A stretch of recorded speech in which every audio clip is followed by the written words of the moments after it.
is commonplace, seeking meaning in their work, more closely associated with their personal values and beliefs, and their need for personal fulfilment, other than creating material wealth. Moreover, we're learning more and more about the relationship between the workplace and the mental health and well-being of employees and managers. These trends are reflected in a growing sense of spirituality in the workplace, though not without criticism, as we'll see, and in turn an increasing academic interest in workplace spirituality, mental health, well-being, spiritual intelligence, and leadership. And it presents a growing challenge to those in leadership positions. Jennifer Rankin at the Institute for Public Policy Research says mental health is essentially about how we think and feel about ourselves and about others, and how we interpret the world around us. It also affects our capacity to cope with change and transitions as life events. Mental health may be central to all health and well-being. Mental health problems arise from issues in the workplace as well as elsewhere. A survey by the Chartered Institute of Personnel and Development, CIPD, in 2011 revealed that the majority of people reporting mental health problems revealed that the majority of people attribute them to a combination of both work and non-work factors, and some 15% attributed them solely to work. Workplace-related mental health issues, according to psychologists Mary Claire Race and Adrian Furnham, include long working hours, work overload, lack of autonomy, lack of participation in decision-making, poor social support, and lack of role clarity. Worsening depressive symptoms are evident in workplaces characterized by high pressure and low support. There are gender differences in workplaces, workplace causes of mental ill health. For example, women who work for managers who do not exercise leadership in an inclusive or considerate way are more susceptible to depression and anxiety, while men are at greater risk where they feel excluded from decision making. Meta-analyses have also shown that job strain, low job control, poor social support, high psychological demands, imbalance between effort and reward, perceived or actual, and high job insecurity are associated with between a 20% and 80% greater risk of depression and mental ill health in general. The implication is that employee empowerment and engagement in the workplace, two core aspects of leadership, are essential to the mental health and well-being of employees and followers. Following a period of poor findings over successive years, the latest Employee Outlook Survey by the CIPD shows rises in employee engagement and job satisfaction and reductions in job stress, though the picture in the public sector is, as usual, a little less positive than in the private sector. It's widely argued that mental health and well-being can be enhanced by spirituality. And spirituality can help people to live with or recover from mental health problems. And the Mental Health Foundation says being able to express and explore our spirituality is a basic human need and, indeed, a universal human right. So, what exactly is workplace spirituality? Like leadership, spirituality is difficult to define. Spirit, according to the Merriam-Webster Dictionary and the Oxford English Dictionary, is a person's animating principle. Spirituality for me is about meaning, purpose, value, and a sense of worth in life, which animate us in what we seek and what we do.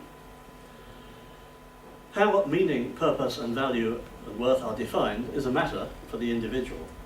But the fact that an individual experiences and is animated by meaning and a sense of purpose, value, and worth in what he or she seeks or does, I suggest, makes that person a spiritual person. Workplace spirituality, then, concerns a place where people have work that has meaning, value, and worth for them. Value and worth come from profound feelings of well-being from work that result from a belief that one's doing something worthwhile, making a contribution, making a difference, and connecting to others and to something beyond and greater than oneself through pursuing a common purpose. A religious view of spirituality can be distinguished from the secular view. In making this distinction, the Dalai Lama says, "Religion I take to be concerned with faith in the claims of one faith, tradition, or another, an aspect of which is the acceptance of some form of heaven or nirvana. Connected with this are religious teachings or dogma, ritual prayer, and so on. Spirituality," he says, "I take to be concerned with those qualities of the human spirit, such as love and compassion, patience, tolerance, forgiveness, contentment, a sense of responsibility, a sense of harmony, which brings happiness to both self and others." The concept of spirituality at work has come to incorporate or transcend religiousness, or even to replace it with a secular humanist view, which, like religion, may also involve looking inward at oneself. Spirituality at work, therefore, is accessible to everybody, whether religious or not, and this is clear from one American study, in which managers were found to be positive towards spirituality, but negative towards religion. In fact, many people have become disenchanted with organized religion over recent years, and many say, "I am spiritual, but not religious."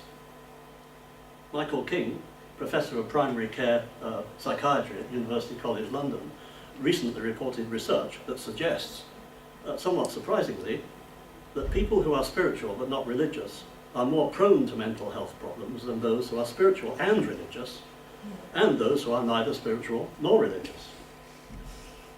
This, I think, requires exploring further. Business organizations have reacted in various ways to the recent trend in workplace spirituality. One British study found that it's employees rather than employers who are leading the trend towards greater spirituality, perhaps because of the subject's vagueness to employers and its association by some with, quote, "weird cultism," unquote. The terms spiritual and spirituality sometimes provoke an adverse emotional reaction in some hard-nosed business executives, relating it to self-indulgence, self-indulgent sentimentality.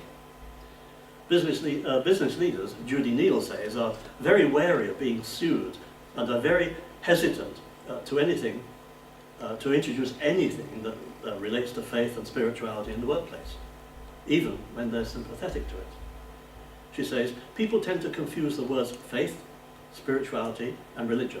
When someone first hears the term workplace spirituality, or faith at work, or any of the other similar terms that are used to describe this field, they often immediately assume that you're talking about bringing religion into the workplace. And they usually assume it's one religion that is preferred by the leader, consultant, or in the classroom by the faculty member.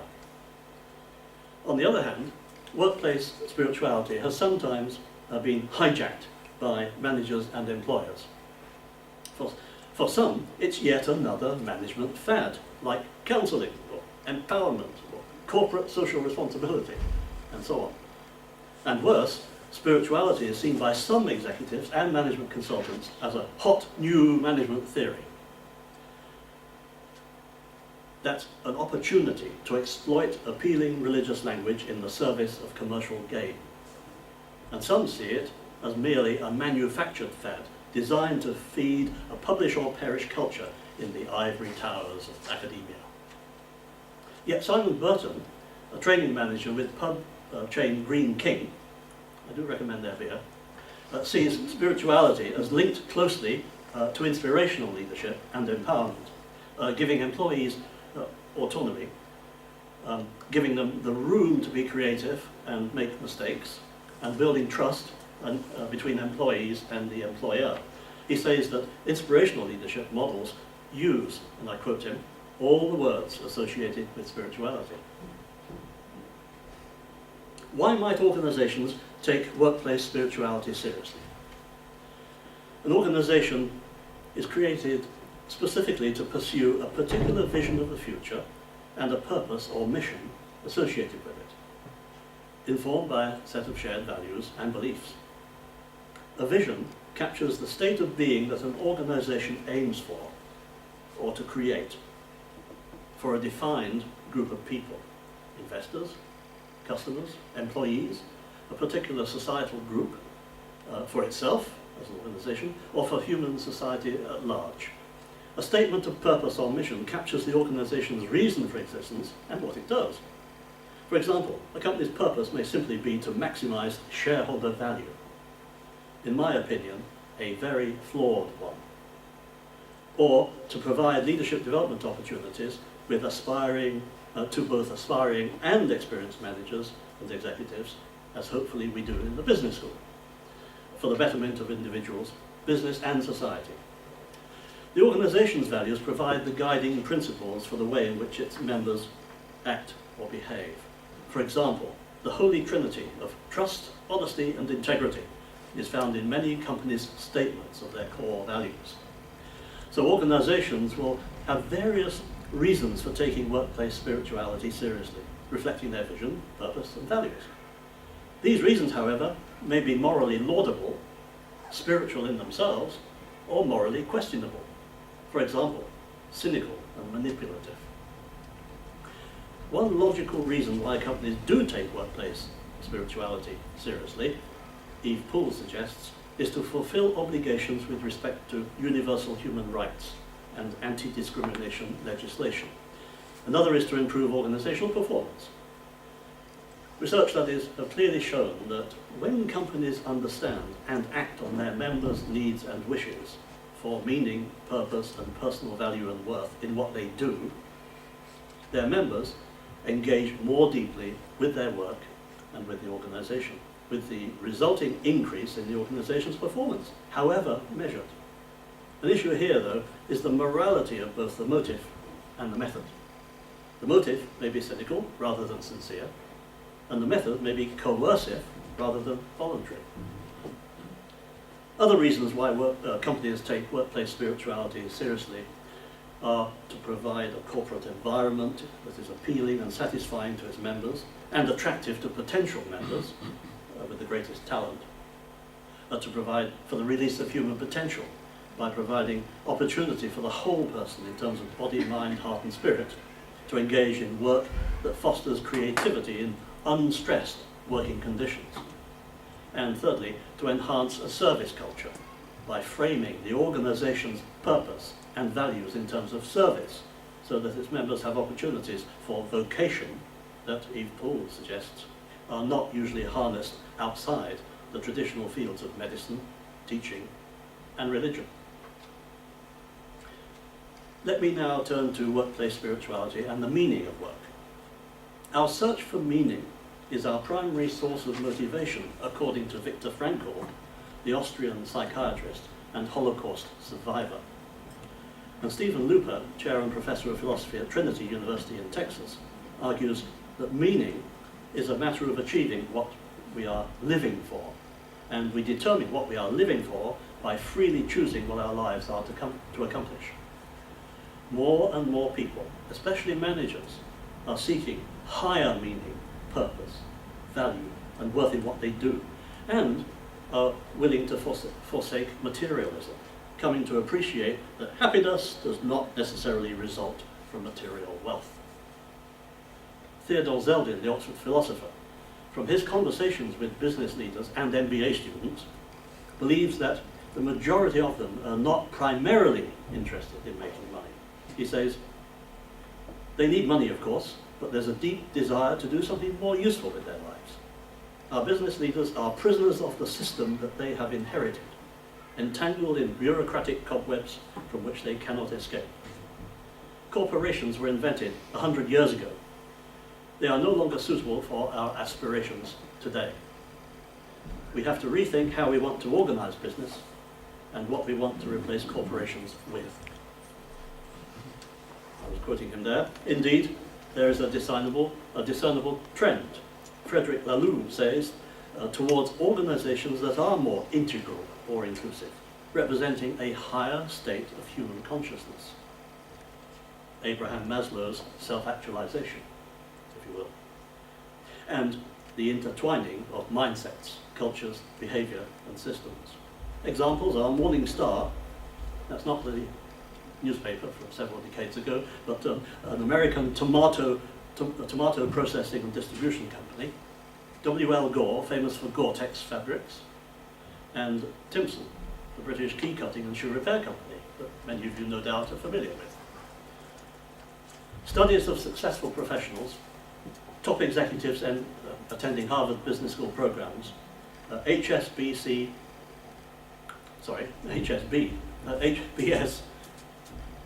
a Freudian slip, a bank, I think. HBS alumni and members of the Young Presidents Organization suggested that there are 4 aspects to enduring success that people pursue and enjoy. One is achievement, accomplishments that compare favorably against similar goals that others have striven for. Secondly, significance, the feeling of having made a positive impact on people that one cares about. Thirdly, legacy, establishing one's values or accomplishments in a way that helps others to find future success. And happiness, feelings of pleasure or contentment about life. Martin Seligman, leading researcher into happiness and former president of the American Psychological Association, regards the sensual pleasures often associated with material wealth, the pleasant life he calls it, as the lowest level of happiness, bettered by the good life. Not the television program, but the good life, enjoying doing something that we are good at the highest level, the most lasting form of happiness. Thirdly, the highest level, the most lasting form of happiness, the meaningful life, that comes from doing something one believes in and that has meaning and value. Meaningful work, work that expresses our inner being, depends on several factors. Neil Cholowski suggests, among them, knowing one's purpose in life and how work fits into that purpose. Secondly, having a positive belief about one's ability to achieve that purpose. In psychology, we call that self-efficacy. And pursuing the opportunity to do so through work. Thirdly, empowerment, autonomy and control over one's environment. Recognizing and developing one's potential through learning. And finally, the nature of work itself. Some business-minded entrepreneurs have made efforts to promote workplace spirituality in the interest of all managers and employees' motivation and well-being, as well as business economics. Leading management consultants, McKinsey & Company, identified meaning. Employees sense that what they do really makes a difference as key. Susie Cranston and Scott Keller at McKinsey say that leaders, time and time again, cite a strong sense of meaning among employees and themselves as most often missing and most difficult to provide. They say that when business executives themselves experience peak performance, and what is in psychology is known as flow, for example, musicians sometimes appear to be in the groove. Certain conditions prevail. Their role is clear, they have a clear understanding of their objectives, and they have access to knowledge and resources that they need to get the job done. They call these the rational elements of flow. There's a workplace, secondly, a workplace climate of mutual trust and respect, constructive conflict, humour, feeling that we're all in this together, and an ability to collaborate effectively. A safe environment of emotionally intelligent people. And thirdly, they experience high stakes, excitement, challenge, and something that they feel matters, that makes a difference and hasn't been done before. Meaningfulness is the feeling or perception that something is valuable in having a worthwhile quality or purpose. Effective leaders of change create shared meaning. They do this through a shared vision and a shared purpose for change, informed by underlying shared values. It needs to be said that this unity isn't easy to achieve. It's part of the challenge to leadership. And some will argue ideologically that it's not even possible because, and perhaps even desirable, because capital, investors and their managers, and those who are managed, wage labour, have different agenda in the workplace, different purposes and values. Chris says, if I may quote you, "We are all more aware than ever before of the different meanings that others find within spirituality or religion or elsewhere, each person being encouraged to find their own meaning. The multiplicity of mutually contradictory and incompatible meanings that emerge creates an environment of mutual invalidation. Meaning becomes fragile, and that which is fragile is easily fragmented. However, spirituality emerges as a potentially unifying concept which provides a degree of integrity to the quest for meaning. Let me now address workplace spirituality and purpose or mission. Purpose, according to Rajan Tata, the former CEO and chairman of the Tata Group, is a spiritual and moral call to action. It's what a person or company stands for, he says. The term mission is sometimes used, largely in a professional, political or religious context, referring more to a calling or vocation. The instrumental argument for purpose or mission is as follows. When a purpose exists, it provides employees with a clear sense of what needs to be done, helping them to prioritize their tasks, and inspires them to go the extra mile, which should ultimately help to increase profits. To pursue a spiritual purpose or mission requires resources, for example, money. So money should be a means to the end, not an end in itself. As St. Paul said, the love of money is the root of all kinds of evil. This is a principle that's all too often forgotten, or perhaps ignored. Yet, even in the discredited banking and finance industry, there's a shining beacon today. Svenska Handelsbanken, based in Stockholm, is a resilient and successful bank whose espoused and visibly demonstrated mission is customer satisfaction, not shareholder value. If spirituality is to be recognized as part of being human, it needs a sense of purpose that reflects its essence.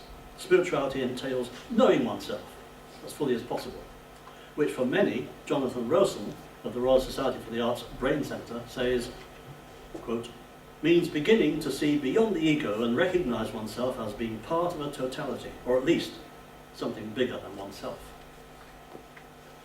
This is consistent with the concept of transformational leadership, which addresses people's self-image and inspires them to pursue purposes that are higher than immediate self-interest. Such higher purposes, Rowson says, were crystallized by many transformational leaders of world religions, such as Buddha, Jesus, and Muhammad, in their creation of visions, shaping of values, and empowering people for change. Doing this requires what we now call spiritual intelligence. It's more than 50 years since Viktor Frankl first pointed out that human beings have an animating need for meaning, purpose, value, and worth in what they do. And spiritual intelligence concerns understanding this need and responding appropriately to it. Simple definition. There's enough collective evidence from psychology, neurology, anthropology, and cognitive science to show us that there is a form of intelligence or domain in which our intelligence operates, that which we can call spiritual intelligence. And spiritual intelligence is uniquely human. It's what we use to develop our longing and capacity for meaning, purpose, values, and worth. It underlies the things that we believe in and what we strive for, and the role our beliefs and values play in the actions we take, and in the way we shape our lives. Dana Zohar and Ian Marshall contrast spiritual intelligence, let's call it SQ, with emotional intelligence, EQ.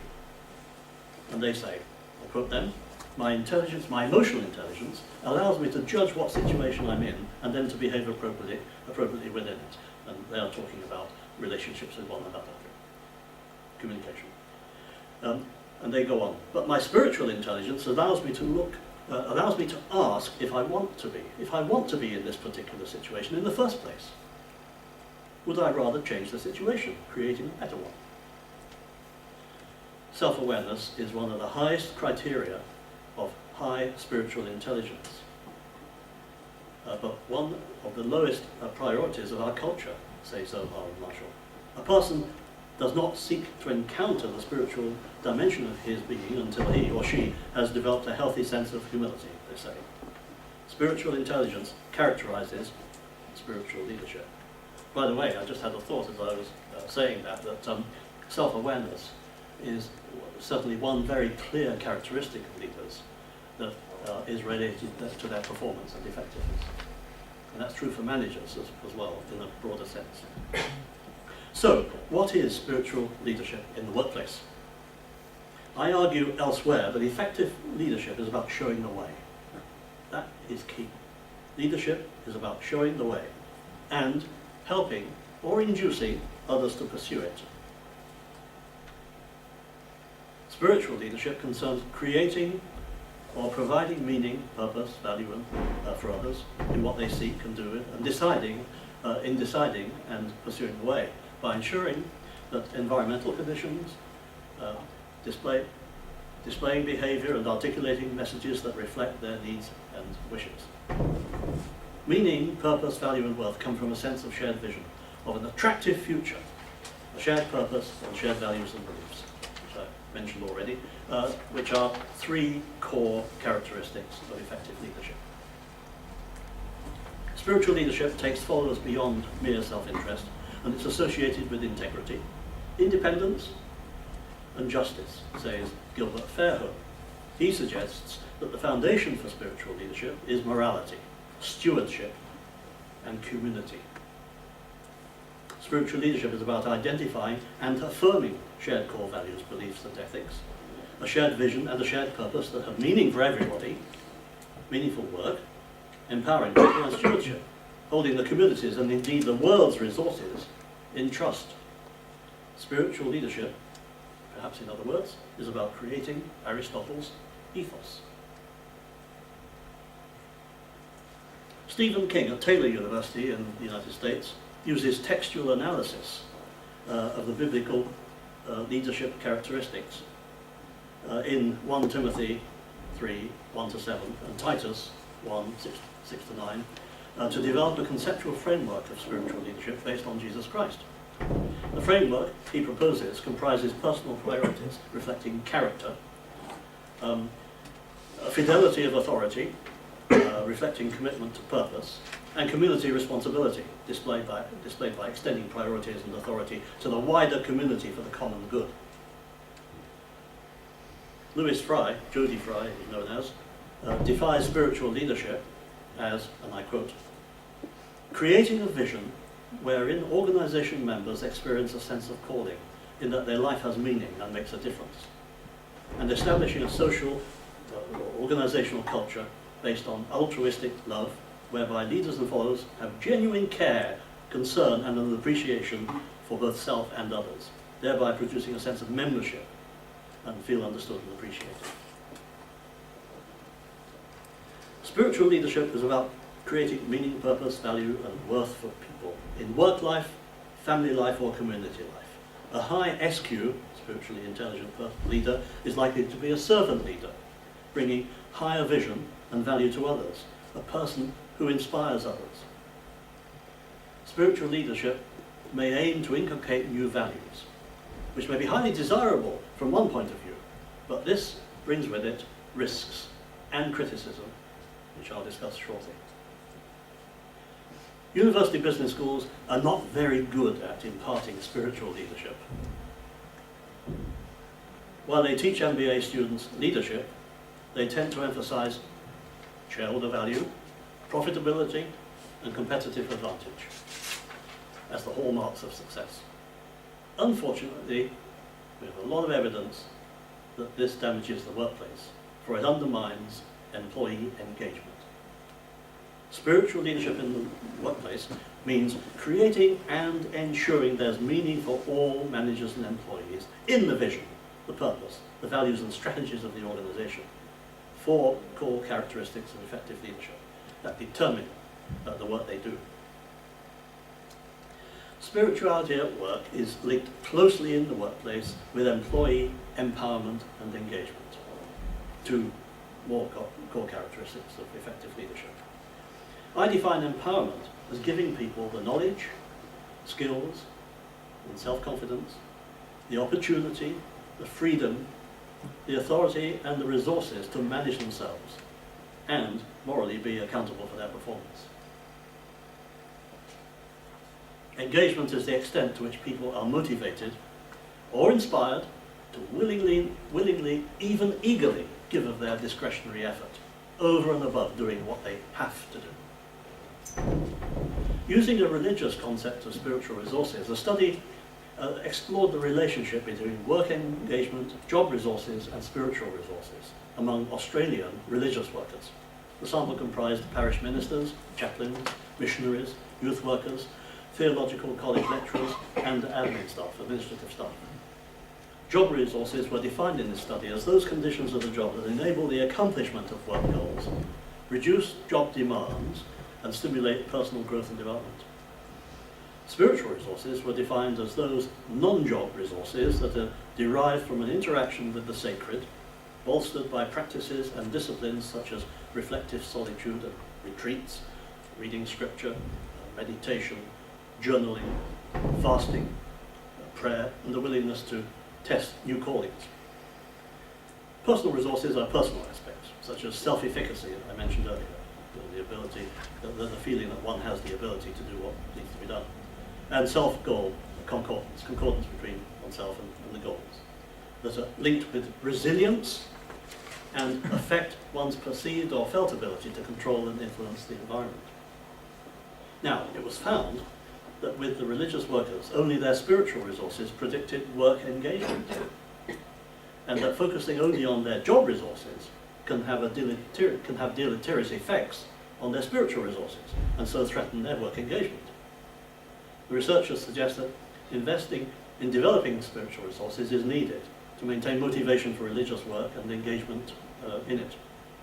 Religious workers' spiritual resources, as an element of their empowerment, then, are particularly important to their engagement in what they do. Meaningfulness of work is associated both with employee motivation and productivity, as well as with psychological well-being. And psychological meaningfulness is an antecedent of engagement. Engagement with work is defined in one well-supported model as a positive, fulfilling, affective, motivational state of work-related well-being that's characterized by vigor, dedication, and absorption. Vigor is being highly energized and mentally resilient while working and willing to invest effort in work and persevere when faced with obstacles. Dedication is a strong sense of involvement, enthusiasm, and pride in one's work, with feelings of significance, challenge, and recognition. Inspiration, pardon me. Absorption is full concentration and pleasant engrossment in one's work, where time goes quickly, remember, flow, and detachment from work is difficult. Meaningfulness is a mediator in the relationship between some aspects of personality, particularly assertiveness and industriousness, and work and engagement. And some personality traits predispose people to be more engaged with work than others, though everybody can be encouraged to be more engaged given conducive conditions, such as effective leadership and meaningful work. Let me now turn to criticisms of workplace spirituality. Workplace spirituality is argued by some as potentially a negative force, I'm quoting, negative force for hegemony and misuse, and risks organizations engaging in seduction, manipulation, evangelization, and subjugation. Lots of unpleasant nations there, eh? Because organizations are control-oriented and instrumental. Some argue that the workplace spirituality movement promotes constricting cultural and behavioral norms, and thus seeks to reinforce the power of leaders at the expense of autonomy for their followers. And spirituality in the workplace, it's claimed, may be divisive, leading to coercion and favoritism by managers. In his long polemic, Dennis Turish is highly critical of what he pejoratively terms spiritual management at work. He argues that it seeks to abolish the distinction between people's workplace lives on the one hand and their personal lives and value systems on the other. Spiritual management, he says, uses influence flowing from the spiritual and powerful leaders to more or less compliant followers deemed to be in need of enlightenment, thereby aiding the achievement of the leader's goals. David Collinson expresses Turish's underlying assumption, implicit assumption, thus. He says, relations between leaders and followers are typically characterized by asymmetrical power relations and deeply embedded control practices, such that leaders' hierarchical power, authority or position power, enables them to define situations in ways that suit their purposes, provide rewards, apply sanctions, gain access to expertise, and secure followers' consent. Turish criticises what he calls the invasive and oppressive intrusion that leaders and managers make into employees' personal lives by introducing spirituality into their organisations. That this, quote, privileges a managerial voice above that of other organisational members. One wonders, however, how organisations of any kind could function without such privilege. The use of authority, position power, as well as personal power, the issue is really how that privilege is used and whether power is misused. Moreover, employees are not always captives in their organisation. In wealthy economies, employees have choices to make, and they choose whether to join or stay with an organisation, which they may well do on the basis of the values they share with it. Turish also believes that the role of God in spirituality is central. Spirituality is generally synonymous with a Christian belief system, he says. But, as Don Ashmos and Dennis Ducon say, expressing the contemporary view, and I'm quoting, spirituality is neither about religion nor about getting people to accept a specific belief system. Rather, it's about employees whose souls need nourishment, a sense of purpose and meaning, and any sense of connectedness to one another and to their workplace community, unquote. Peter Case and Jonathan Gosling take a similarly measured stance. By spirituality, we do not mean wishful thinking for a life without struggle, but we do refer to a life that's infused with ideals, hope, sensitivity, and creativity. The workplace has no special relevance to spirituality. It is simply another site among the multitude of transient phenomena within which subjective spiritual journeys may or may not be pursued. In my experience, every effective management and leadership technique, process or action also has a dark side. Indeed, too much of a good thing can be a bad thing, and transformational leaders can be dangerous. Witness the human disasters caused by charismatic cult leaders. Jim Jones in Guyana in 1978, which I remember well, and David Koresh in Waco, Texas in 1993, in addition to the nature of the action itself. Motive is central to its goodness or badness. In the words of the Irish poet, William Butler Yeats, the light of lights looks always on the motive, not the deed. The shadow of shadows on the deed alone. Let me finally address the relationship of workplace spirituality, well-being, performance, and leadership. In a study of 178 healthcare workers in a not-for-profit Canadian healthcare organisation, Margaret McKee and her colleagues explored the relationship among leadership, well-being, and spirituality. They found that workplace spirituality mediated the effect of transformational leadership on mental and spiritual well-being. They also found that the effect of transformational leadership on spiritual well-being was also mediated by workplace spirituality. Leaders influence individual well-being through their ability to enhance employees' sense of community in the workplace. Sense of community in the workplace, as a dimension of workplace spirituality, plays a particularly important role in predicting general health, healthy behaviour, physical well-being, and spiritual well-being among the employees. Interestingly, neither alignment of values nor meaningful work was a significant predictor of well-being in general, unlike findings in other studies. So the picture is not that clear. McKee and colleagues say, transformational leaders can positively influence the well-being of their employees, and people who are healthier mentally and spiritually will be more resilient to the negative effects of work-related stress. Effective leadership, then, includes identifying and responding appropriately to adverse mental health and well-being issues that may have been caused or influenced by factors in the workplace, which, of course, may include poor leadership and poor management. Appropriate action may consist of helping a person to deal with the issues, encouraging them to seek help, referring them to a professional assistance service, or taking direct action to resolve the workplace issues, such as reducing a person's exposure to stressors or removing them altogether and supporting the person through any needed recovery period. There's a clear consistency between spiritual values and practices and effective leadership, with, for example, the values of integrity, honesty, and humility contributing to leadership success. Joseph Sanders and colleagues found significant causal relationships between leadership and spirituality in the workplace, and between leadership and organizational commitment. However, they didn't find significant causal relationships between spirituality and commitment, nor was spirituality found to be a significant mediator of the relationship between leadership and commitment.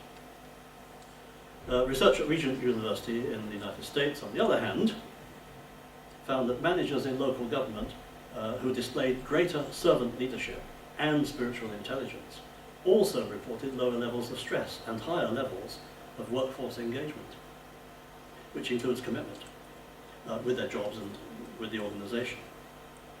There's also a relationship between spirituality and employee absenteeism, productivity and turnover, ethicality, stress, and well-being, according to another study. Obviously, more research is needed. Workplace spirituality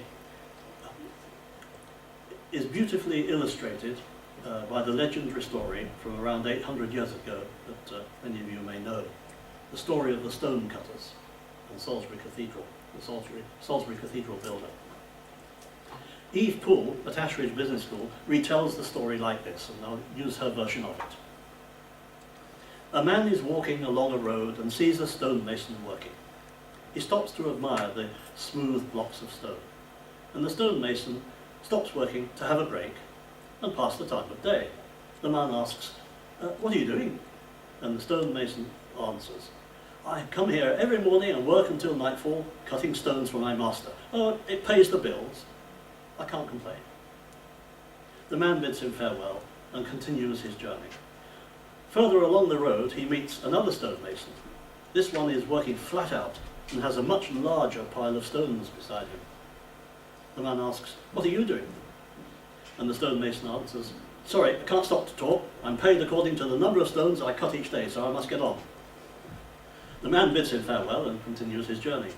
Further along the road, he meets a third stonemason, who has an even larger and very well-cut pile of stones beside him. The man asks, "What are you doing?"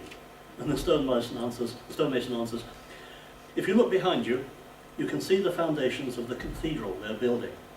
I'm responsible for the stones in the arch above the west door. I want my grandchildren's grandchildren to be able to look up and see what I have made. So I want to make sure every stone is worthy of posterity." Workplace spirituality at work. In conclusion, I believe that spiritual leadership may serve both employees' psychological, spiritual, and well-being needs and an organization's needs for effectiveness. In serving employees' needs, it should be understood that no form of moral leadership coerces people to change or compromise deeply held personal values or beliefs. Rather, true spiritual leadership enables employees to find meaning, purpose, value, and a sense of worth in their work as a contribution to their well-being and happiness in their lives as a whole. Through spiritual leadership, success, well-being and happiness may meet in the workplace. Achieving that, I believe, is the spiritual challenge for leadership in the workplace today. Thank you.